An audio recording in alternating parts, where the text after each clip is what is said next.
नवीन घडामोडी पाहण्यासाठी आपल्या बारामती झटका या यूट्यूब चॅनलला सबस्क्राईब करा व बेल आयकॉन दाबा, म्हणजे ताज्या घडामोडी आपणापर्यंत पोहोचतील. नमस्कार, बारामती झटका चॅनलमध्ये आपलं स्वागत आहे. इंदापूर येथे भारतीय जनता पक्षाने ग्रामपंचायत निवडणुकीत वर्चस्व मिळवलेल्या तालुक्यातील 37 ग्रामपंचायतींच्या नूतन सरपंच आणि उपसरपंच यांचा सत्कार भाजपचे नेते व माजी मंत्री हर्षवर्धनजी पाटील यांच्या हस्ते करून जोरदार शक्ती प्रदर्शन करण्यात आले.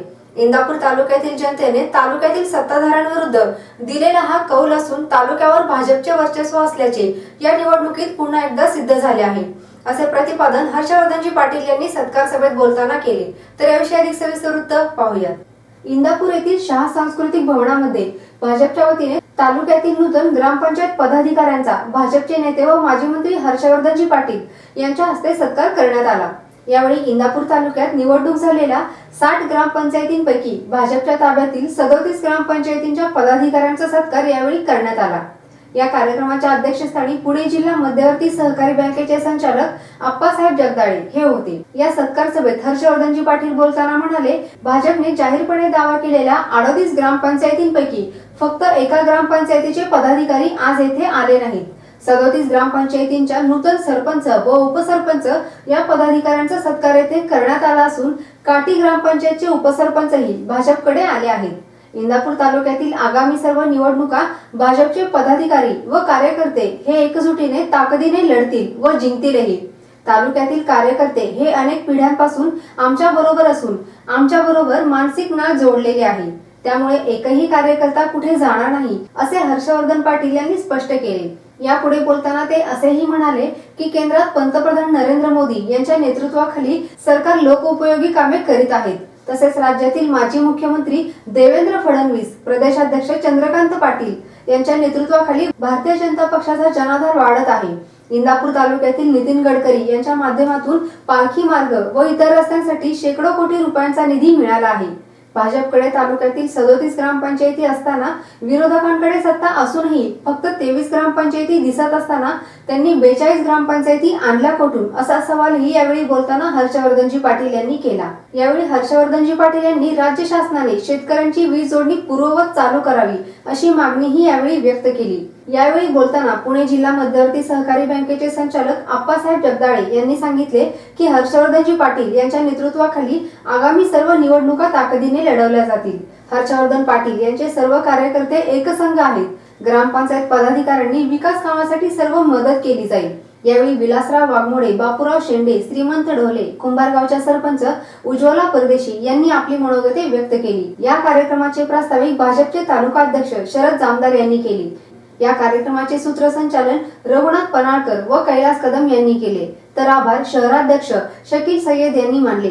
या कार्यक्रमास इंदापूर तालुक्यातील भाजपचे सर्व पदाधिकारी, विविध संस्थांचे पदाधिकारी व कार्यकर्ते मोठ्या संख्येने उपस्थित होते. पुणे जिल्हा मध्यवर्ती सहकारी बँकेचे संचालक श्री आप्पासाहेब जगदाळे, या व्यासपीठावर उपस्थित असलेले पंचायत समितीचे सभापती स्वातीताई शेंडे,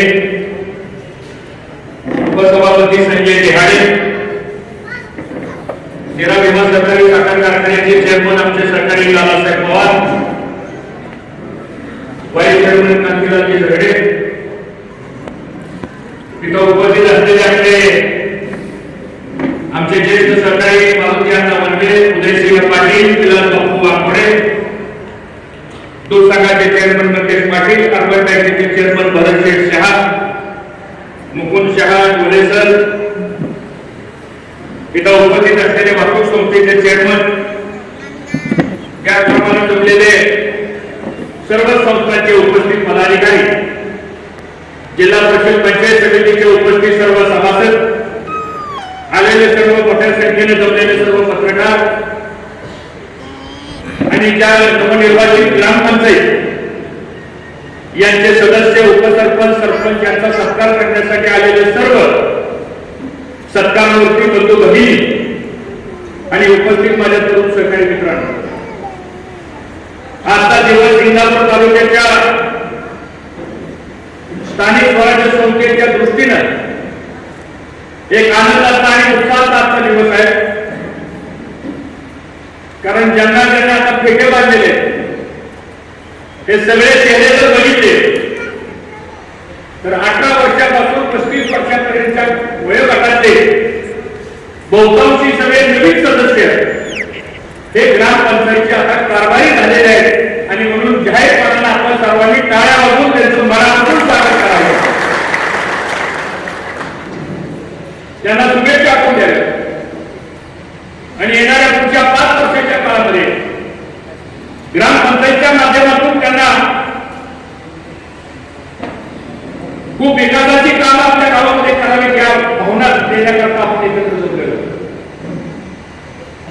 पुढचा काळ हा जास्त चिंता करू नका तुम्ही. लवकरच काय ना काहीतरी घडामोडी घडणारच आहे.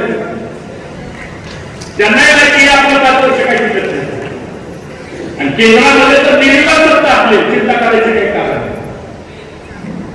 आता काय निवडणुका लागणार आहे त्या राज्याच्या समोर त्या निवडणुकीमध्ये सुद्धा भारतीय जनता पक्षाला निश्चितपणे चांगलं यश मिळणार आहे आणि आपल्याही महाराष्ट्रामध्ये सुद्धा आज बघा सगळे विरुद्ध आपण अशी परिस्थिती आहे. त्यामुळे चिंता करायची काही कारण नाही. तुम्ही सगळेजण एकत्र राहा, जनमानसापर्यंत आपण पोहोचा. सामान्यतः सीआरएफ पुण्यामधून मजूर सोडून दिले ते काम आता सुरू झाले. 2 पासून वालचंद कुमार गायकवाड सरपंच आहे तिथं 2 रस्ता झालेला दहिवडीपर्यंतचा, तिथून पुढे कराडपर्यंतचा त्या रस्त्याला 155 कोटी रुपये नामदार नितीन गडकरी साहेबांनी दिले. हा पालखी मार्ग, या पालखी मार्गाचा विषय जर आपण बघितला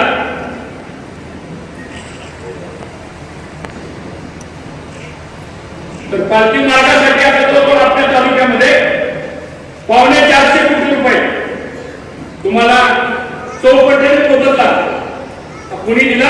महाराष्ट्र सरकारने नाही दिला, तो केंद्र सरकारच्या नितीन गडकरी साहेबांच्या खात्याने दिलेला आहे आणि आज जवळजवळ 200 कोटी रुपयाचं वाटप त्या शेतकऱ्यांच्या अकाउंटवर सुद्धा पैशांचा जमा झालेले आहे. काल परवा आम्ही नागपूरसाहेबांनी प्रांताला फोन करून सांगितलं की या 15 दिवसामध्ये राहिलेले सगळे पैसे आपल्या शेतकऱ्यांचे आहेत ते सुद्धा त्यांच्या खात्यामध्ये त्या ठिकाणी आपण वर्ग केले पाहिजे. तेही काम केंद्र सरकारच्या माध्यमातून. तिकडं राशी दिवण शेतकऱ्याकडे ते 12 हा सुद्धा सेंट्रल गव्हर्नमेंटच्या फंडातून 160 कोटी रुपयाचा रस्ता सुरू होतो.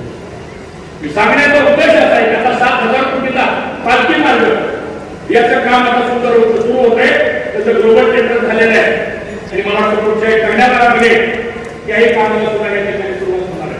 आणि मग अशा परिस्थितीमध्ये परवा कोविड झालं तर 5 किलो धान्य जवळजवळ 82 कोटी लाभार्थ्यांना केंद्र सरकारने देण्याचा निर्णय त्या ठिकाणी. शेतकऱ्यांना पेन्शन देण्याकरता निर्णय झाला. आपल्या तालुक्यामध्ये 23,000 शेतकरी आहेत, त्यांच्या खात्यामध्ये दर महिन्याला 2,000 रुपयाप्रमाणे डायरेक्ट त्याच्या अकाउंटला पैसे जमा होतात. उज्ज्वला गॅस योजना ही सुद्धा आपल्या तालुक्यात तुम्ही महिलांना मला सांगायचंय, तुम्ही आता नवीन निवडून आलेला आम्ही एक असं माहिती पत्र तयार करतो, तुमच्यापर्यंत येतो. तुमच्या गावात येणारा गॅस केंद्र सरकारचा आहे. तुमच्या गावात मिळणारे 15 वित्त पैसे केंद्र सरकारचे. तुमच्या गावामध्ये शौचालयासाठी येणारे पैसे हे 75% केंद्र सरकारचे. तुमच्या गावामध्ये मिळणारा घरकुल योजना ही सुद्धा केंद्र सरकारच्या योजनेवर आहे. आणि तुमच्या गावामध्ये ज्या काही आता आरोग्य सुविधा मिळणार आहेत, आयुष्यमान योजनेच्या माध्यमातून जे काही इन्शुरन्स मिळणार आहे, या बऱ्याच गोष्टी ज्या आहेत त्या आपल्याला माहीत नसतात. धान्य रेशन दुकानामध्ये जे धान्य येत आहे त्याच्यामध्ये सुद्धा केंद्र सरकारचा मोठा वाटा आहे आणि म्हणून हे माहीत नसतं आपल्याला. याचा सुद्धा प्रचार आणि प्रसार तुम्ही सगळ्या नवीन निवडून आलेल्या सदस्यांनी सुद्धा या ठिकाणी केला पाहिजे. बाप्पासाहेब आपल्याला ह्या सगळ्या सदस्यांचं एक दिवसाचं ट्रेनिंग घ्यावं लागेल.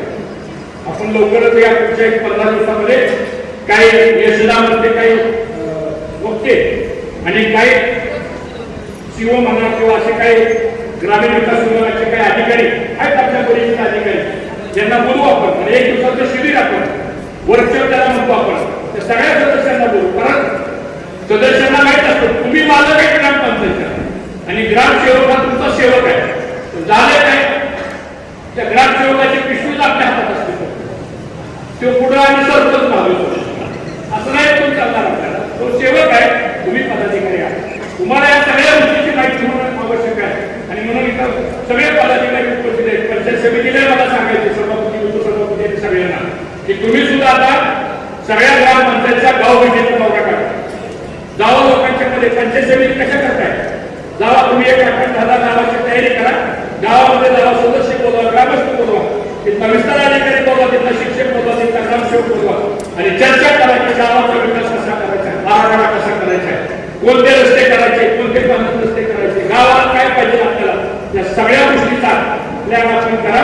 आता एक वेगळी योजना केंद्र सरकारने जाहीर केलेली आहे, घर तिथं नळ आणि घर तिथं वीज. कालच्या बजेटमध्ये बघा तुम्ही 32,000 कोटी रुपये त्या पिण्याच्या पाण्याकरता केंद्र सरकारने मंजूर केलेले आहेत. मग त्याचा हिस्सा जर आपल्याला आणायचा असेल आपल्या गावामध्ये वाड्या रस्त्यावर घर तिथं नळ करण्याची सुद्धा योजना त्या स्कीम मधून सुद्धा आपण आणू शकतो. आणि ते पैसे मात्र कुणी अडवू शकत नाही, त्याचं कुणाच्या हातात नाही आडवाडवी करायचं. ते पैसे डायरेक्ट केंद्र सरकारचे आणि म्हणून चिंता करायचं कारण नाही. या सगळ्या प्रश्नामध्ये निश्चितपणाने आपल्याला चांगल्या पद्धतीनं आपल्याला सहकार्य करता येईल. आता आजच्या पुढारी पेपरला एक बातमी आली की आपल्या दूध संघाचं बर्नेवाडीला एक सेंटर आहे, सत्यम दूध शेतकरी केंद्र म्हणून, आणि तिथं म्हशीच्या दुधाला आजचा दर 83 रुपये मिळाला. 83 रुपये दर किती, म्हणजे तिथं क्वालिटी चांगली आहे, तिथं एसएनएल चांगला आहे आणि 5 वर्षापर्यंत 10 दिवसाला पेमेंट होते. म्हणून अशा पद्धतीनं हे चाललेलं सगळं काम आहे. आणि म्हणून मला आपल्या सर्वांना या ठिकाणी एवढीच विनंती करायची आहे की आपण आलेला आम्हाला आनंद वाटला, सगळ्या तिथं आलेले 2-3 महिन्यांच्या कालावधीमध्ये कदाचित आपलं संकलन 50,000 रुपये सुद्धा जाईल अशी परिस्थिती आहे. आणि 6 महिन्यामध्ये आमचं सर्वांचं उद्दिष्ट आहे की 1 लाखापर्यंत किमान आपलं संकलन शेतकऱ्याच्या मालकीचा दूध संघ हा निर्माण करण्याचा प्रयत्न या ठिकाणी आपण केला. कोरोनाचा उल्लेख आप्पासाहेबांनी केला.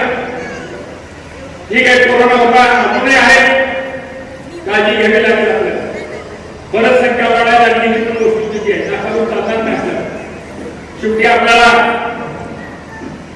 आरोग्य महत्वाचं आहे. सत्ता येईल जाईल हा नंतरच आहे, पण सर्वसामान्य माणसाचं आरोग्य सुद्धा चांगलं राहावं. आज काय झालंय कोरोनाच्या काळामध्ये, कोणती मदत राज्य सरकारने केली आपल्याला? महाविकास आघाडीचं सरकार महाराष्ट्रामध्ये आलेलं आहे, काय काम झालं? आता तर नवीन फंड काढलाय, सगळ्या शेतीचं कनेक्शन तोडायचं काम चाललेलं आहे. चाललंय का नाही? पैसे भरावे लागतात. मी काल सुद्धा अधिकाऱ्यांना फोन केला, त्या मंत्र्यांना फोन केला. आता सुद्धा आम्ही आप्पासाहेबांनी देवेंद्र फडणवीस साहेबांना फोन लावला, ते दुपार संध्याकाळनंतर भेटणार आहेत. आम्ही त्यांनाही सांगितलंय की तुम्ही मुख्यमंत्री उद्धव ठाकरेंशी बोला, पण या 2 दिवसामध्ये शेतकऱ्यांचं तोडलेलं वीज कनेक्शन ते पुन्हा तोडलं पाहिजे ही भूमिका केलेला. कारण आता पिकं पाण्यात आले, अशा परिस्थितीमध्ये जर वीज कनेक्शन तोडलं गेलं तर आमच्या शेतकऱ्याचं अर्थकारण बिघडणार आहे. 6 महिन्यामध्ये इतकं नुकसान झालंय आपलं, आणि पुन्हा असं नुकसान मला असं वाटतं होणं शेतकरी म्हणून आणि ग्रामीण भागाच्या शेतकऱ्यांच्या दृष्टीनं हानिकारक आहे. याचाही उल्लेख करण्यापेक्षा थोडं ग्रामपंचायतच्या निवडणुकीला कोरोनामुळे आम्ही आप्पासाहेब बसलो, पण थोडा उशीर झाला. आम्ही आता विचार केला की त्याच्या गावातली माणसं बघतील, पण नंतर आमच्या लक्षात आलं की हे वेगळंच राजकारण तालुक्यामध्ये ग्रामपंचायत सुरू झालं. तर थोडा आप्पासाहेब थोडा आपलं जरा लवकर आपलं नियोजन झालं असतं, म्हणजे आपल्या काही ह्या कोरोनामुळे थोडा आपल्या काठी सगळ्यांनाच कमी झाल्या. पण जर अजून ताकद लावली असती आपली तर अजून 10 ग्रामपंचायती या 60 पैकी सुद्धा आपण आणल्या असत्या. कारण शेवटी मतदार आपल्या विचारात आहे. ठीक आहे, स्थानिक लेवलला निवडणूक झाल्या त्याचा विषय सोडून द्या. मला विनंती आपल्याला करायची, आता गाव गाडा 1 रुपयाने चालू, आपल्याला वाद करायचा नाही, गावात बांधणी करायची नाही, गावाचा विकास आपल्याला करायचा आहे. आणि तो गावचा विकास जर करायचा असेल तर केंद्रामधल्या सरकारच्या मदतीची आपल्याला गरज आहे. आज विचार करा, महाराष्ट्र सरकार ग्रामपंचायतीला काय देते? सांगा तुम्ही, महाराष्ट्र सरकार ग्रामपंचायतीला काय देते? आज तुम्हाला 15 वित्त आयोग मिळतो, बरोबर आहे? 15 वित्त आयोगाचे पैसे केंद्र सरकारचे, ते डायरेक्ट तुमच्या लोकसंख्येप्रमाणे तुमच्या गावाला मिळतात. राज्य सरकारचा संबंध नाही. परवा बजेट जाहीर झालं केंद्र सरकारचं,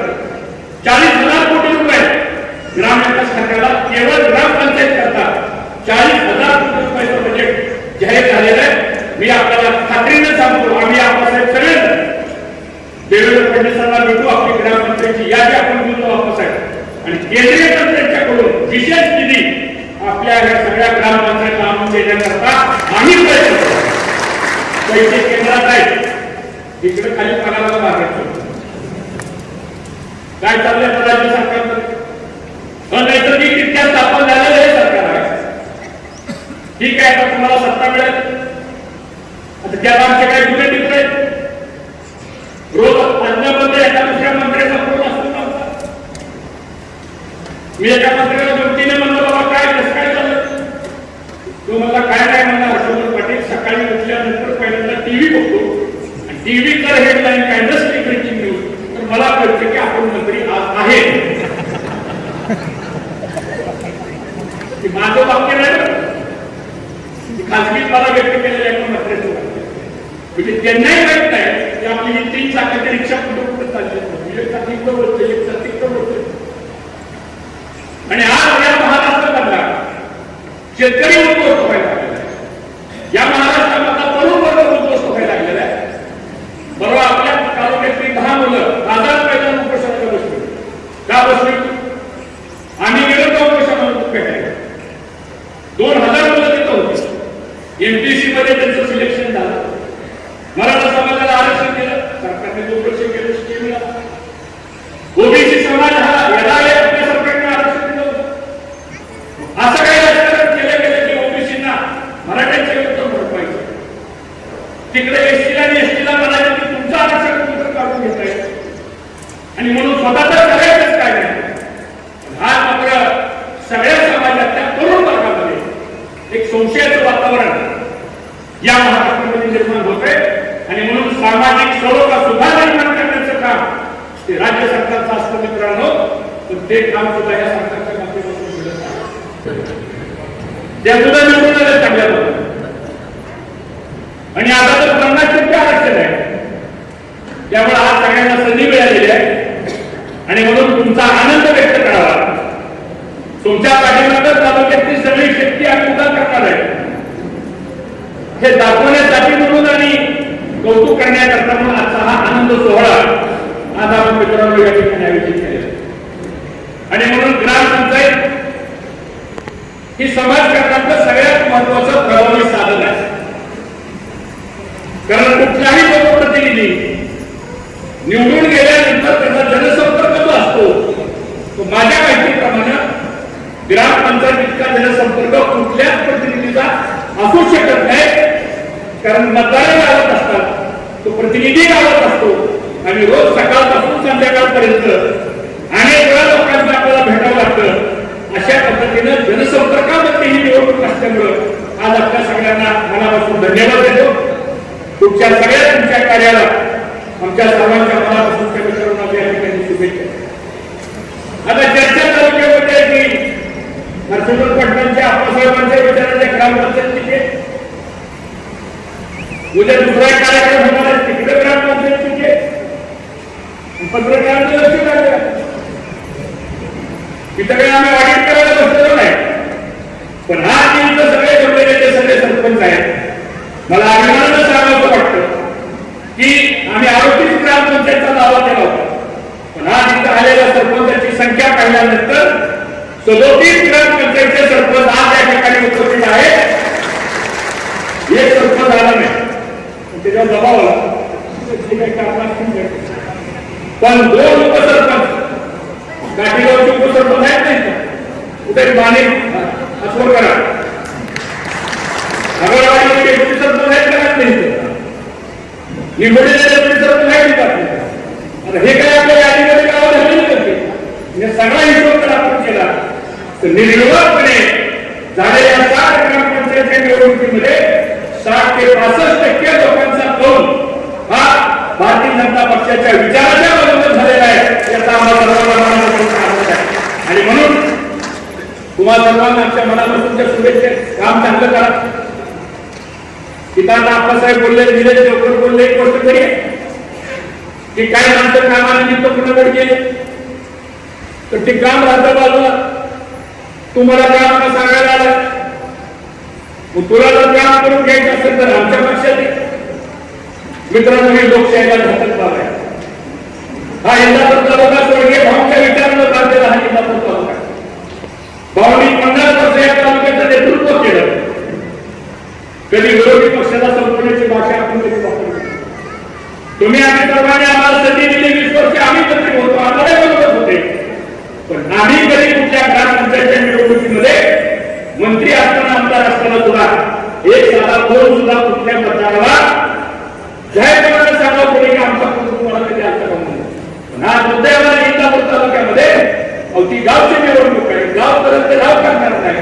ठीक आहे, त्यांच्या लेवलला नक्की काय करायचं ते, पण तसं न करता सुद्धा 200, 300 फोन काय माणसं जाणून बुजून गावाचं चांगलं चाललेलं वातावरण हे दूर करण्याच्या संदर्भामध्ये या ठिकाणी प्रयत्न झाला. पण तरी सुद्धा आज आपल्या तालुक्यातल्या 72 लोकांनी हे सिद्ध करून दाखवलं की आम्ही सत्तेच्या गावाला जाणार नाही, आम्ही सत्याच्या गावाला जाणार आहे.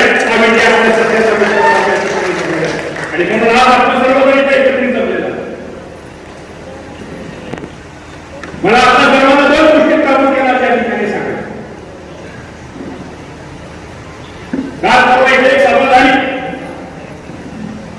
मला पत्रकारांनी काल विचारलं तुमच्या सगळ्याबद्दल मत काय. मी म्हणलं शिट्टी आणि चिठ्ठी ह्याच्या पलीकडे सगळ्याबद्दल माझं काही मत नाही. आणि मला त्याच्यावर असंही करायचं पण इथं काय आरोप करण्यात आला. काय आरोप केले म्हणजे आपला दूध संघ म्हणजे ह्यांचा बंद पडला. मी आता चेअरमनला म्हणलं माहिती काढा, आपला दूध संघ करत पण पडलाय का दूध संघ म्हणला. म्हणजे ही चिठ्ठीचा परिणाम काय असतो आपला दूध संघ आपण चालू केला, ठीक आहे, म्हणजे अडचणीत होतो आपण. पण आपला दूध संघ चालू केला, दूध संघ चालू झाल्यापासून या 6 महिन्याच्या काळामध्ये 50 कोटी रुपयाचं शेतकऱ्यांना पेमेंट देण्याचं काम दूध काढणा संघाच्या माध्यमातून झालेलं आहे. आणि आपले दर जर बघितले तर इतरांच्या पेक्षा सुद्धा दर आपल्याला त्या ठिकाणी आपला आमंत्रण करार झालेला आहे. ठीक आहे, आपण आपल्या दूध वाढवायचे आपल्याला नाही झालं तर वगैरे वगैरे वगैरे मी उत्तर करतो. आज हे तुम्ही सत्तेत आलेली माणसं बघा, सत्ता ही सामान्य माणसासाठी राबवावी लागते. 5 वर्ष भाजपचं सरकारवर लाईटचं बिल आलं का तुम्हाला सांगा. आता का लाईटचं बिल कुणाला वीज तोडली होती कुणी. पहिलं महाराष्ट्र सरकार स्थापन झाल्यापासून आपलं सगळं पहिलं सरकार आहे की कॅबिनेटचा ठराव केला वीज कनेक्शन डिस्कनेक्शन करायचं. असं नाही, कॅबिनेटमध्ये वीज पडण्याचा ठराव कधी होत नाही, सवलत देण्याचा ठराव होतो. यापूर्वी कृषी संजीवनी योजना आपण 4 वेळा आणली, पण वीज तोडून नाही पैसे भरले. आपण सवलत देऊन आपण पैसे भरून घेतले, शेतकऱ्यांची वीज आपण चालू ठेवली. आज अशा प्रकारचा शेतकरी सुद्धा उद्ध्वस्त करण्याचं काम मित्रांनो या ठिकाणी चाललंय. मध्ये म्हणजे दुधाला 5 रुपये दर वाढवून दिला, मिळालं वाढवून दुधाला 5 रुपये. मित्रांनो देशपाटील जायचं काय लोकांचे अजून पैसे 42 कोटी रुपये अजून राज्य सरकारने पैसे. मध्ये इथं अतिवृष्टी झाली, या इंदापूर शहरामध्ये सुद्धा अनेक दुकानांना अनेक घरांमध्ये सुद्धा पाणी शिरलं. माहिती तर तुमची आई नाही, आपण पंचनामे केले सगळ्यांचे. एक तयार दमडा सुद्धा राज्य सरकारने उठवण्यात परवा कालच किरण सोमय आले काही कामानिमित्त. त्यांनी सांगितलं म्हणजे मी माहितीच्या आधाराखाली मुख्यमंत्र्यांच्या कार्यालयाला अर्ज केला की मुख्यमंत्री सहाय्यता निधी करता कोविडच्या नावाखाली किती पैसे जमा झाले. तर 850 कोटी रुपये या राज्यातल्या उद्योगपतींनी, या राज्यातल्या सामान्य माणसांनी मुख्यमंत्री सहाय्य निधी या अकाउंटला 850 कोटी रुपये जमा केले. त्यांनी माहिती विचारली होती की या 850 कोटीचे पैसे खर्च किती झाले. 57 कोटी रुपये खर्च झाले. जवळजवळ 800 कोटी रुपये आज त्यांच्या अकाउंटमध्ये पडू नये. इथं माणसांना बेड नव्हता, अँब्युलन्स नव्हतं, इंजेक्शन नव्हती, वॅक्सिन नव्हतं. या सगळ्या परिस्थितीचा विचार जर आपण केला तर आज आमच्या कोविडच्या काळात सुद्धा कुठलीही मदत या सरकारच्या माध्यमातून मित्रांनो झाली नाही. आज आपला आपण लढलो, आपला आपण झगडलो, आपलं आपण काम केलं आणि आपला आपण या सगळ्या संकटावरती आपण या ठिकाणी मित्रांनो सहकार्य करून बाहेर पडलो. पण सरकारने मात्र कुठल्या प्रकारची मदत केली. आज केंद्र सरकारने आत्मनिर्भर योजना या देशाकरता लागू केली. 50 कोटीचं पॅकेज घ्यायचं. परवा आम्ही ऊर्जा मंत्र्यांना मी सांगितलं नितीन राऊतांना, म्हणजे तुम्ही आमचं कनेक्शन तोडण्यापेक्षा ते म्हणजे मी काय करू सोडून काढले, आमच्या बोर्डाचं कर्ज 70,000 कोटी झालं. 70,000 कोटी एमएससी बोर्डाचं कर्ज कुणामुळे झालं ते आमच्या माती मारताय का तुम्ही? जावा मुख्यमंत्री पंतप्रधानांना भेटा, त्या आत्मनिर्भर योजनेमध्ये तुम्ही त्या 70,000 कोटीचं वन टाइम सेटलमेंट करा. केंद्र सरकार तुम्हाला 50% माफ करायचे पैसे आणि तुमचे पैसे माफ करून द्या, आमचं थकबाकी माफ करा, आमचं डिस्कनेक्शन करू नका, मागे त्याला वीज द्या, एवढं तरी काम करा. आम्ही तुम्हाला पर्याय सांगतो. ते मला म्हणले माझ्या हातात काय, त्यांनी एक स्टेटमेंट टाकलं टीव्ही, मी प्रस्ताव मांडला तो सरकारने माझा प्रस्ताव अमान्य केला. असं पुढे चालतं का सरकारमध्ये? आणि मग अशी अवस्था जर या महाराष्ट्रामध्ये सामान्य लोकांच्या संदर्भात झाली असेल तर आज काय काय चाललंय हे सांगण्याचं मित्रांनो व्यासपीठ नाहीये. पण कुठेतरी आपल्याला एक विचार करून आपल्याला पुढे वाटचाल करावी लागणार आहे. येणाऱ्या पुढच्या काळामध्ये आता जिल्हा परिषद पंचायत समिती नगरपालिकेच्या निवडणुकीतून जवळ आलेल्या आहेत. 4 राज्यांमध्ये सरकाराच्या निवडणूक आता लागणार आहे. आणि आता दादासाहेब म्हणल्याप्रमाणे विराज बापूंनी सांगितल्याप्रमाणे आपल्याला सगळ्याला ताकदीनं एकत्रितपणानं येऊन कुणी रुसवं फुगवं नाराज अमुक अमुक खरंच हे डोक्याचं काढून टाका. आता लढाई आपल्या अस्तित्वाची लढाई आहे. कुणाला पद द्यायचं हा विषय महत्वाचा नाही, कुणाला उमेदवारी द्यायची हा विषय महत्वाचा नाही.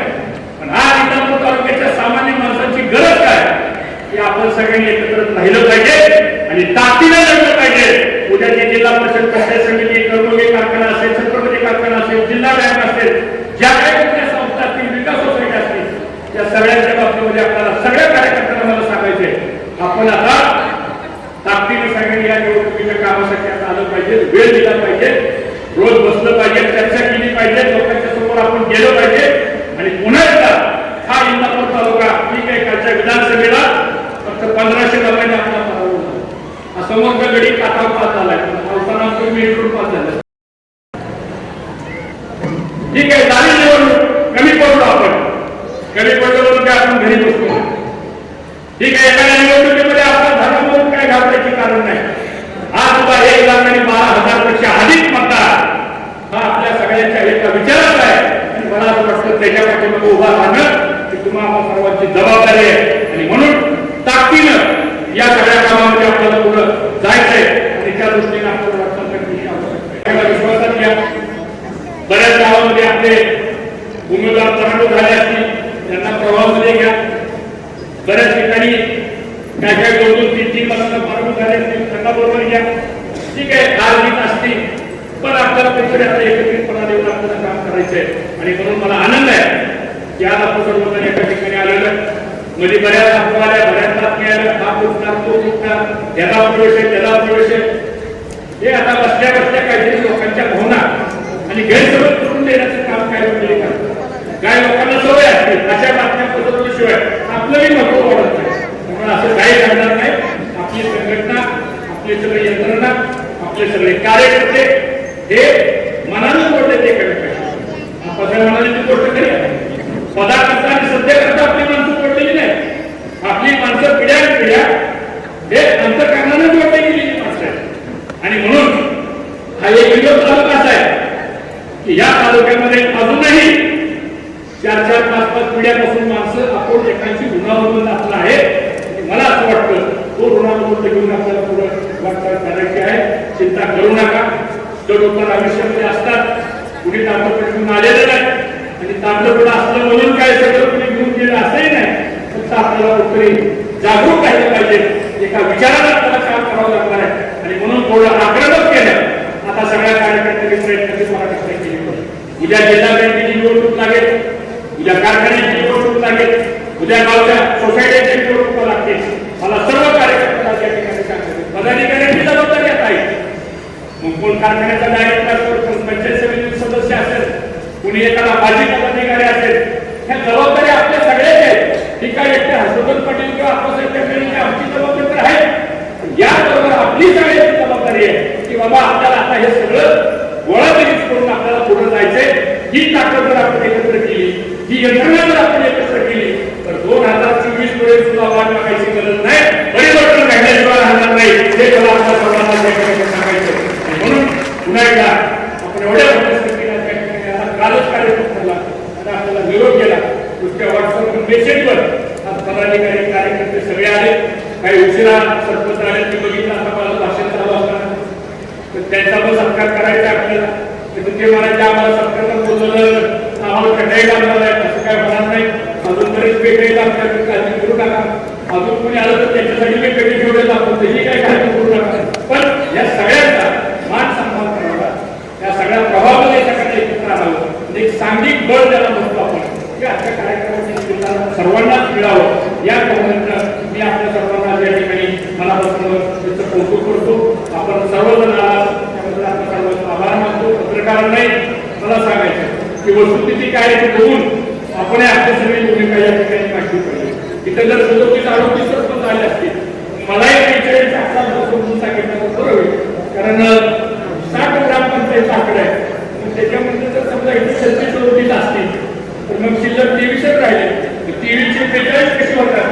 काही जरा मला सांगितलं माझं गणित जरा कसं आहे की मला दुरुस्त करता येईल आणि म्हणून भाग सुटून त्या आकड्याचा कुठंतरी तालुक्यातला प्रभाव जो आहे हाही बघणं गरजेचं आहे. आणि तशा पद्धतीने आपण वाटचाल करूया एवढंच आवाहन करतो. पुन्हा एकदा आपण सर्वांनी एकत्रितपणाने येऊन पुढची आगामी वाटचाल आपल्याला करायची की आपण करा अशी अपेक्षा व्यक्त करतो. सगळ्यांना शुभेच्छा देतो आणि माझं आपल्याला भाषण संपवतो. जय हिंद, जय महाराष्ट्र.